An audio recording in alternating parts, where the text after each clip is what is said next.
দিল্লিকে আমরা বলছি আপনি হাসিনার উপরে ভোট দিয়ে যা কিছু চান নিতে পারবেন, কিন্তু দীর্ঘমেয়াদে জনগণকে খেপিয়ে সেটা আপনি রাখতে পারবেন না। আপনার নিজের ইতিহাস থেকে আপনি শেখেন। শ্রীলঙ্কার দিকে তাকান, যাচ্ছে তাই করেছেন শ্রীলঙ্কাতে। তামিলদেরকে ফান্ডিং করে অস্ত্র দিয়ে দেশকে অরাজক করে ফেলছিলেন। সেই শ্রীলঙ্কাতে আপনাদের অবস্থা কি আজকে? নেপালের দিকে তাকান, যে নেপালের শতভাগ ব্যবসা বাণিজ্য সবকিছু আপনারা নিয়ন্ত্রণ করেছেন, সে নেপাল আজকে আপনাদেরকে 2 পয়সার দাম দেয় না। মালদ্বীপের দিকে তাকান, আপনার সেনাবাহিনীকে সেখান থেকে বের করে দেওয়া হয়েছে, মিলিটারি বেস। তাহলে আপনার প্রতিবেশীর দিকে আপনি তাকান যে আপনার এই ফরেন পলিসিগুলো ওয়ার্ক করছে না। So for God's sake come back to your common sense.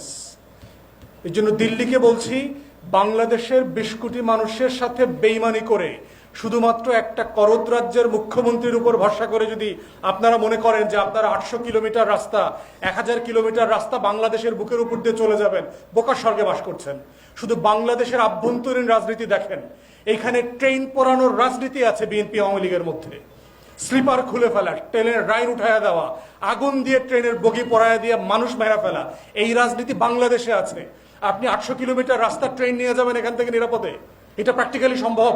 বাংলাদেশের মানুষকে খুশি না করে একটা অগণতান্ত্রিক রাজ্যের সাথে মুখ্যমন্ত্রীর সাথে চুক্তি করে? অসম্ভব ব্যাপার, হইতেই পারে না।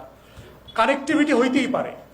আমিও নেপালে যেতে চাই শিলিগুড়ি দিয়ে, আমিও উত্তর দিনাজপুর হয়ে আমি ভুটানে যেতে চাই, আমার ট্রাক যেতে চায়, ব্যবসা করবে, পেঁয়াজ আনবে, বিদ্যুৎ আনবে।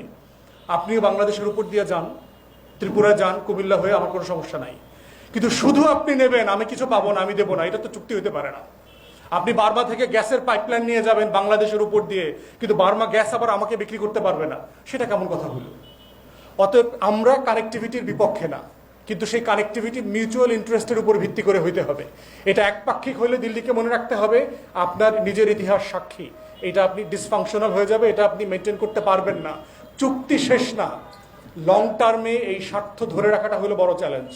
এই জন্য আমরা বলছি যে আমাদের রক্তাক্ত স্বাধীনতার ইতিহাসকে কোনোভাবে ছোট করবেন না। আমরা রক্ত দিয়ে দেশ স্বাধীন করেছি, কারণ দান সদগার বাংলাদেশ না, কোনোভাবে ছোট করবেন না। শেখ হাসিনা, শেখ পরিবার আর আওয়ামী লীগ বাংলাদেশ না।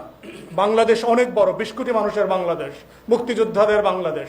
অথবা এই বাংলাদেশ বিক্রি হইতে দেওয়া যাবে না এবং হবে না ইনশাআল্লাহ। এবং এটা কারো দান সদগার মাল হিসাবে আসে নাই, এটা রক্ত দিয়ে কিনতে হয়েছে এই দেশটাকে। এবং বাংলাদেশের মানুষ, বাঙালিরা ভুলে যায় নাই 1757 সালের সেই মির্জাফরের ইতিহাস, খসিটে বেগমদের ইতিহাস। অতএব যেই রক্ত দিয়ে বেইমানি করে দেশ হারানো হয়েছিল, সেটা লড়াই করে রক্ত দিয়ে আবার দেশটাকে উদ্ধার করতে হয়েছে। অতএব উত্তর খুব পরিষ্কার, বাংলাদেশ রাষ্ট্রের স্বাধীনতার সার্বভৌমত্ব বিক্রি করা হয় নাই এবং করা হবে না।